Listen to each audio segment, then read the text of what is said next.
প্রতিশ্রুতির ব্যাপারে যেটি হলো, আমি তাদেরকে বলেছি এই নির্বাচনের প্রচারণা করতে গিয়ে আমি বাঁশখালী আনাচে কানাচে যেটি আমার বেশি আমার চোখের নজরে এসেছে সেটি হলো যে রাস্তাঘাটের খুবই বেহাল অবস্থা, পাড়া মহল্লার ওয়ার্ডের রাস্তাগুলোর খুবই বেহাল অবস্থা।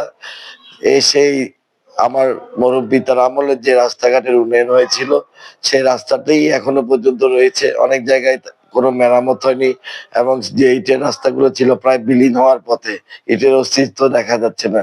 সেরকম অনেক রাস্তা বিভিন্ন এলাকায় ঘুরে ঘুরে আমি দেখতে পেয়েছি এবং তাদের দাবি এই রাস্তাগুলো আবার মেরামত করা, সংস্কার করা।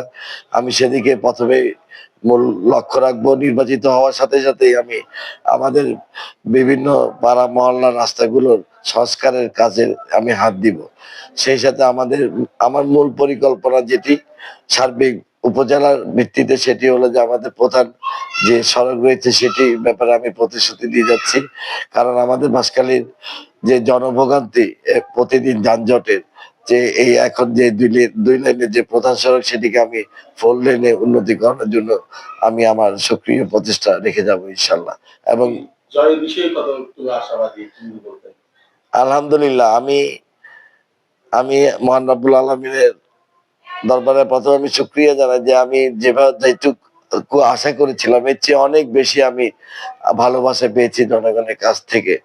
মহিলা ভোটার, পুরুষ ভোটার, বিশেষ করে ছোট ছোট বাচ্চারা, তারা সবসময় আমাকে আমার নাম ধরে এসে আমার নামে স্লোগান দিচ্ছে, এগুলো আমাকে খুবই অভিভূত করেছে, অনেক ব্যাপক সাড়া পেয়েছে। আমি আলহামদুলিল্লাহ খুবই, তাদের এই ঋণ আমি কখনো শোধ করতে পারবো না।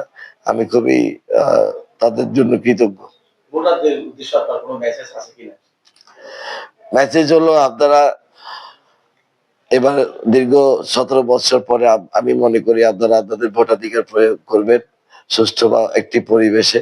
সুতরাং আমি আপনাদের সকলকে দল ও মত নির্বিশেষে, ধর্ম বর্ণ নির্বিশেষে সকল ভোটারদের আমি অনুরোধ করব, আপনারা সকলেই আপনারা ভোট কেন্দ্রে আসবেন।